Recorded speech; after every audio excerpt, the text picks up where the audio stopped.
బ్రిటన్లో మరో breaking news చూస్తున్నాం. సికింద్రాబాద్ పరిధిలో ఇటీవల జరిగినటువంటి దక్కన్ మాల్ అగ్ని ప్రమాదంపై జేహెచ్ఎంసీ అధికారులు కీలక నిర్ణయం తీసుకున్నారు.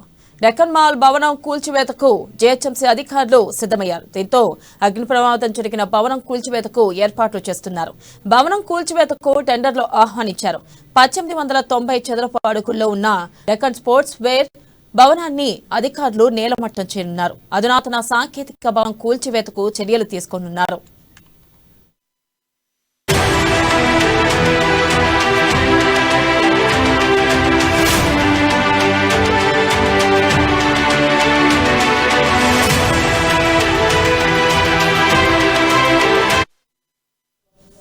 బ్రేకింగ్ న్యూస్ చూస్తున్నాం. సికింద్రాబాద్ పరిధిలో ఇటీవల జరిగినటువంటి దక్కన్ మాల్ అగ్ని ప్రమాదంపై జేహెచ్ఎంసీ అధికారులు కీలక నిర్ణయం తీసుకున్నారు. దక్కన్ మాల్ భవనం కూల్చివేతకు జేహెచ్ఎంసీ అధికారులు సిద్ధమయ్యారు. ఇక దీనిపై మరింత సమాచారాన్ని మా ప్రతినిధి ప్రణయ్ అందిస్తారు. ప్రణయ్.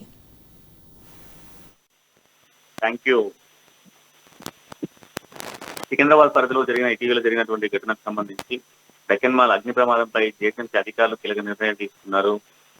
మనం చూసుకున్నప్పటికీ డక్కన్ మాల్ దాదాపుగా కూడా 48 గంటల పాటు కూడా అగ్నికి ఆవుదైతూ అందులో ముగ్గురు కూడా ప్రాణాలు కోల్పోయిన పరిస్థితి అయితే కనబడుతుంది. అయితే దీనిపై కొత్త కీలక సమావేశాలు నిర్వహించిన అనంతరం కూడా డక్కన్ మాల్ భవనాన్ని కూల్చివేయాలని జిహెచ్ఎంసీ అధికారులు సిద్ధమయ్యారు.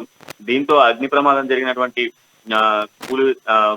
అగ్ని ప్రమాదం జరిగినటువంటి మొత్తం 6 ఫ్లోర్లను కూడా కూల్చివేయాలన్న నిర్ణయం తీసుకున్నారు. దాదాపుగా 1800 మంది చదువుకు సంబంధించి చదరపు అడుగులకు సంబంధించి ఈ డక్కన్ మాల్ భవనాన్ని మొత్తం కూడా కూల్చివేసేందుకు కొత్త టెక్నాలజీని వాడాల్సి ఉంటుందని కూడా జిహెచ్ఎంసీ అధికారులు అయితే చెప్తా ఉన్నారు. మొత్తంగా ఇది ఎల్ షేప్ లో ఉన్న బిల్డింగ్ కనుక దీన్ని కొంత కూల్చివేయాలంటే పక్కన ఉన్నటువంటి అపార్ట్మెంట్స్ కి కొంత ఇబ్బంది కలిగేటువంటి అవకాశాలు ఉన్నాయి. వాటికి నేపథ్యంలోనే వాటి ప్రమాదం జరగకుండా కూడా ఆ బిల్డింగ్ ను మొత్తం కూల్చేయాలన్నటువంటి ఆలోచనకు అధికారులు రావడం జరిగింది. పూర్తి స్థాయిలో కూడా బిల్డింగ్ కూల్చివేసేందుకు జిహెచ్ఎంసీ అధికారులు ఉన్నత పరికరాలను ఉపయోగించి ఈ రోజు కూల్చివేయాలన్నటువంటి నిర్ణయం తీసుకున్నారు. దీంతో ఆ సరౌండింగ్స్ లో ఉన్నటువంటి బిల్డింగ్ల అందరినీ కూడా ఖాళీ చేసేటువంటి ప్రయత్నం చేస్తున్నారు. Thank you.